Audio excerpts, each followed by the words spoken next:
Matthew Carter buried his wife 7 years ago. At least, that's what he believed.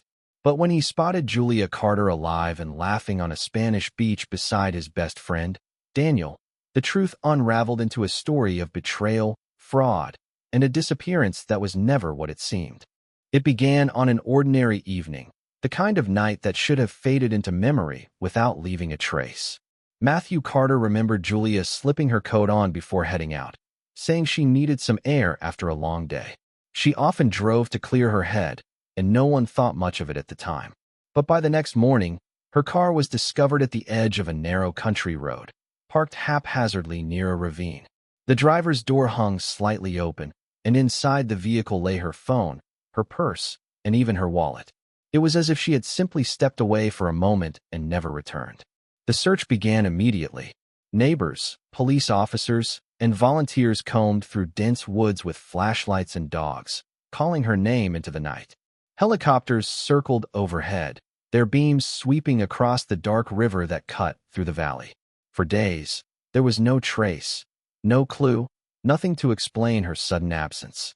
Then came the discovery that shifted the tone from hope to despair, a torn piece of fabric lodged against the rocks downstream. It matched the scarf Julia had been wearing. Investigators pieced together a theory that seemed undeniable. The car's location, the fast-moving water below, the shred of scarf, it all suggested a fall into the river. The currents were known to pull bodies miles downstream, often leaving nothing behind.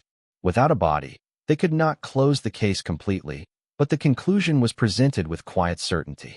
Julia Carter was presumed dead. For Matthew, the weight of that night became unbearable. What was once a home filled with warmth and laughter now felt hollow, consumed by unanswered questions. And as the town whispered condolences, he convinced himself he would never see her face again.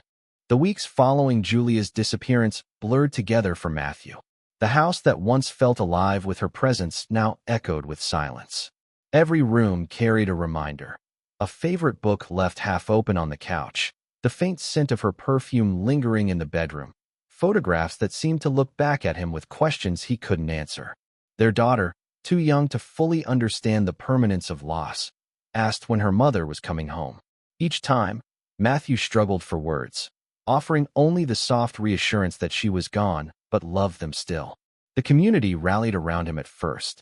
Friends brought casseroles, neighbors helped with errands, and Daniel, his closest companion, spent long evenings sitting at his side. The gestures were kind, but none could touch the depth of his grief. Nights were the worst. When the house grew quiet, Matthew would sit in the living room staring at the framed photograph of Julia.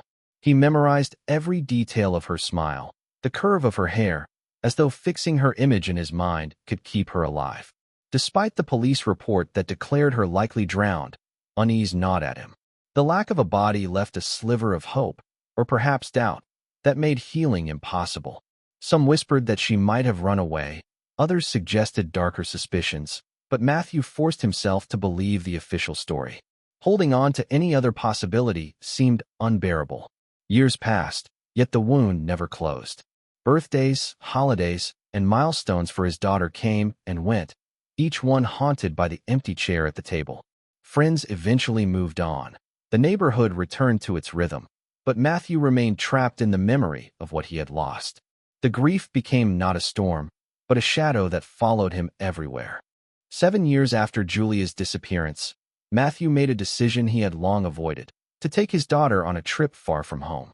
Spain promised sunshine, sea breezes, and the distraction he desperately hoped would lift the heaviness that had followed him for so long. They walked through narrow cobblestone streets, admired bright markets filled with fruit and flowers, and spent afternoons by the beach. For the first time in years, Matthew felt close to peace, believing that perhaps the worst of his grief had finally begun to fade. On the third evening, while his daughter played near the shore, Matthew sat at a crowded cafe overlooking the sea. The hum of conversation, the clinking of glasses, and the sound of waves created a moment of calm. Then, in an instant, the calm was shattered. Across the terrace, sitting at a small table shaded by an umbrella, was a face he had convinced himself was gone forever. Julia. She looked unchanged, her skin touched by the sun, her posture relaxed, as if she had been living a life uninterrupted by tragedy. She laughed freely, tilting her head back in a way that was unmistakably her. But the shock deepened when Matthew saw the man beside her. It was Daniel, his closest friend, the very person who had stood by his side during the darkest nights of his mourning. They leaned close to one another, their ease suggesting years of companionship. The sight knocked the air from Matthew's lungs. He blinked, convinced it must be a cruel trick of the mind, some stranger who happened to resemble Julia. Yet the longer he watched, the more undeniable it became. She was alive, and she had not been alone in her vanishing. She had been with Daniel all along. Matthew could not let the vision rest. What he had seen on that cafe terrace was not a hallucination born from grief, but reality staring back at him. Over the following days, he watched Julia and Daniel from a distance, careful not to be noticed. He observed them strolling hand in hand along the beach, shopping in local markets, and retreating each evening to the same luxury villa on the hillside. Every detail cut deeper than the last. The woman he had mourned was not only alive but thriving, her disappearance a carefully crafted illusion. Driven by a mixture of fury and disbelief, Matthew began piecing together fragments of their deception. He searched public records in Spain and found a woman listed under a false name, one that traced back to a passport issued years earlier. That passport, investigators later discovered, had been obtained using falsified documents long before Julia vanished. She had planned her disappearance meticulously, laying the groundwork for a second life. Financial records told an equally damning story. Subtle withdrawals from their joint savings over several years had gone unnoticed at the time, small enough to avoid suspicion, but significant when seen in hindsight. The money had been funneled into hidden accounts, giving Julia the means to escape. The car left near the ravine, the torn scarf caught in the rocks. These had not been accidents of fate, but deliberate props meant to convince everyone of her death. It became clear that Daniel's role had not been one of comfort after her loss, but of complicity from the beginning. The man Matthew had trusted most had stood at his side in false solidarity, all while helping Julia vanish. What had once seemed a tragedy of nature was revealed as betrayal carefully staged, a secret life unfolding in the shadows. The question that consumed Matthew was why. Why would Julia abandon her family, her child, and the life they had built together? As he uncovered more details, the pieces began to form a grim picture. Their marriage, which he had believed to be steady, had been crumbling quietly behind the scenes. Julia had grown distant in the months before her disappearance, explaining it away as stress, but now those absences took on a darker meaning. Hidden in that distance was Daniel. Investigators discovered that Julia and Daniel's connection stretched back far longer than anyone had guessed. They had slipped into an affair years before her disappearance, keeping it buried beneath friendly dinners, shared vacations, and double dates. To the outside world, Daniel was the loyal friend, always nearby to lend a hand.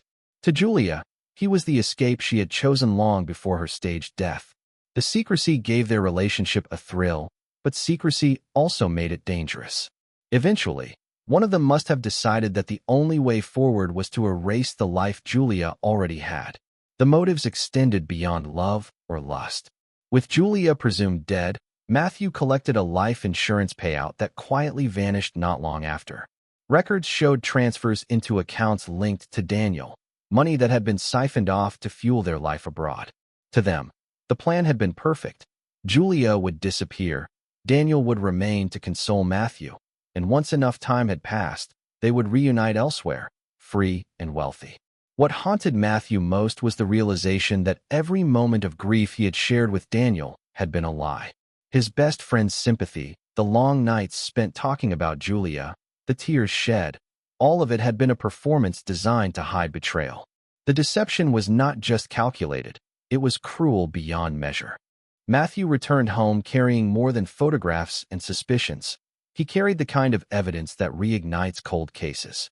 He presented the authorities with images of Julia and Daniel together, time-stamped and unmistakable. The shock on the faces of investigators who had once signed off on her presumed death mirrored the disbelief Matthew had felt in Spain. What began as a missing person case was swiftly reclassified as fraud, conspiracy, and abandonment.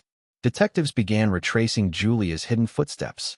Airline manifests revealed flights under her false identity stretching back years, connecting her to various cities across Europe.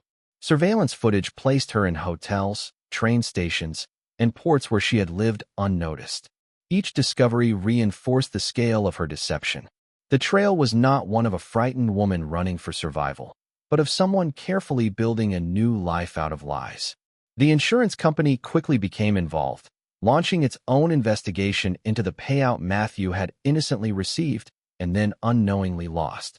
Bank records showed clear transfers linking Daniel to overseas accounts. Together, Julia and Daniel had manipulated financial systems with precision, leaving behind a web of fraud that now unraveled under scrutiny. An international warrant was issued, alerting agencies across borders. Interpol flagged Julia's false passport, and customs officers were briefed with her photographs. Weeks stretched into months as law enforcement pieced together her movements. Each lead brought them closer, narrowing her hiding places from dozens of possibilities to only a few. Finally, a breakthrough came from Portugal. Local police reported a villa on the outskirts of Lisbon that matched the description of where Matthew had first seen them. Surveillance confirmed the truth. Julia and Daniel were still together, living in quiet luxury, unaware that their carefully built world was about to collapse around TH.